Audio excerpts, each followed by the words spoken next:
Makanan yang sangat bagus untuk meningkatkan kesuburan yaitu makanan yang kaya akan antioksidan, makanan yang kaya akan antiinflamasi, dan pastinya harus cukup juga dengan protein, serat. Pokoknya harus mengikuti gizi seimbang. Contoh makanannya yang kaya akan gizi seimbang, contoh ya, mulai dari karbohidrat harus ada. Jadi teman-teman jangan melakukan diet yang sama sekali tidak ada karbohidratnya. Nah contohnya tetap harus mengandung nasi, atau kentang, atau ubi, singkong, roti, dan sebagainya. Lalu harus juga cukup dengan protein. Nah protein itu ada dua jenis, ada protein hewani dan protein nabati.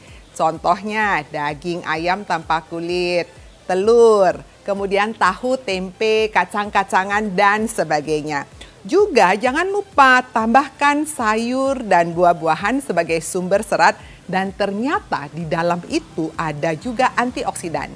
Kita tahu bahwa antioksidan itu sangat bagus sekali untuk ikut meningkatkan kesuburan. Dan pastinya jangan lupa dengan antiinflamasi. Antiinflamasi banyak di mana? Selain di antioksidan tadi, banyak pada lemak-lemak yang baik. Contohnya omega 3 itu merupakan salah satu antiinflamasi yang bisa digunakan. Nah, pertanyaannya omega 3 ada di mana? Pastinya banyak di ikan-ikan berlemak ya. Contohnya kalau untuk orang Indonesia cukup ikan kembung, itu juga sangat kaya akan omega 3. Juga banyak juga pada minyak-minyak canola, minyak olive ya. Kemudian ada juga pada coklat ya, kemudian pada alpukat dan sebagainya. Oleh karena itu jangan lupa untuk selalu makan secara beraneka ragam.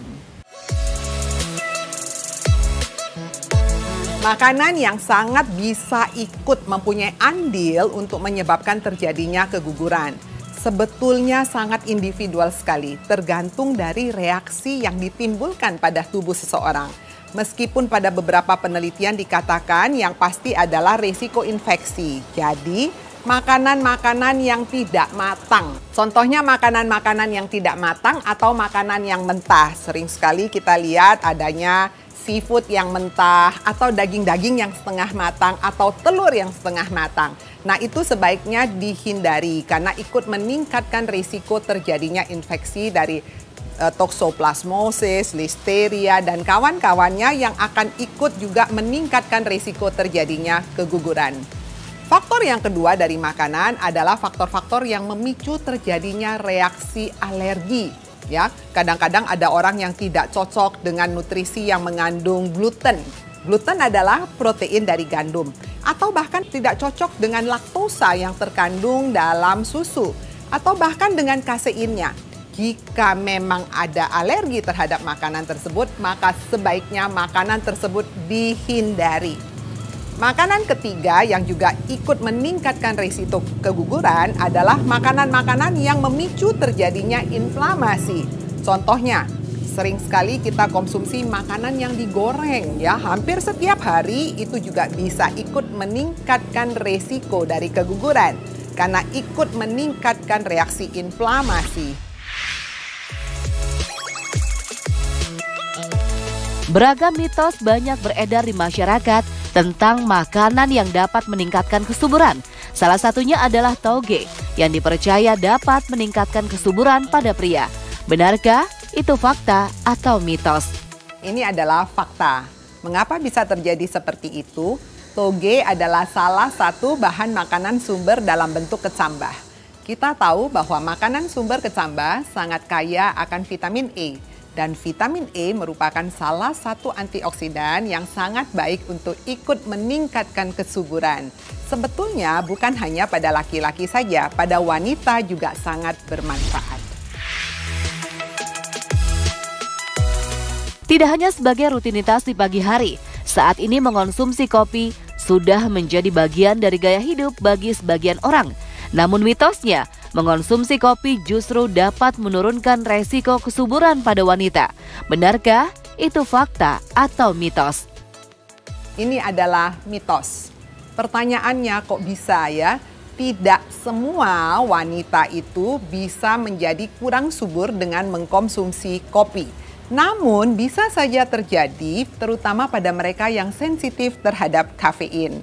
Oleh karena itu, jika ternyata Anda sensitif terhadap kafein, alangkah baiknya Anda batasin sumber-sumber kafein. Salah satunya adalah dari kopi. Selain kopi juga ada pada teh, coklat maupun soda. Lalu pertanyaannya, berapa banyak kopi yang boleh dikonsumsi? Jumlah yang dianjurkan kurang dari 1 cangkir atau sama dengan 1 cangkir per hari. Fakta mitos selanjutnya, mengonsumsi daun singkong dapat membantu meningkatkan kesuburan pada wanita. Benarkah itu fakta atau mitos? Fakta. Mengapa bisa seperti itu? Daun singkong kaya akan asam folat. Jadi asam folat itu adalah salah satu materi yang dibutuhkan oleh tubuh kita, zat gizi yang dibutuhkan tubuh kita untuk ikut meningkatkan kesuburan. Dan ternyata asam folat itu banyak sekali terdapat pada daun-daunan yang warnanya hijau ya. Selain daun singkong, contohnya pada bayam, pada kangkung maupun pada daun katuk. Bagi Anda pasangan yang sedang menjalankan program untuk memiliki keturunan, yuk simak tips dari Dr. Ida berikut ini. Ada beberapa tips yang bisa kita sampaikan buat pasangan muda yang ingin segera mempunyai momongan. 1, yang pastinya lakukan gaya hidup sehat. Di dalam pilar gaya hidup sehat, pastinya harus lakukan diet yang baik, yaitu mengikuti gizi yang lengkap dan seimbang. Lalu jangan lupa, jangan mager. Lakukan aktivitas fisik secara teratur dan terukur. Kemudian lakukan pola hidup yang sehat, istirahat harus cukup, jangan minum alkohol, jangan tidur malam-malam, dan juga jangan stres, jangan merokok, hindari polusi, kurangin kemungkinan terjadinya polusi. Saya Dr. Ida Gunawan, Master Science Spesialis Gizi Klinik Konsultan untuk hidup sehat.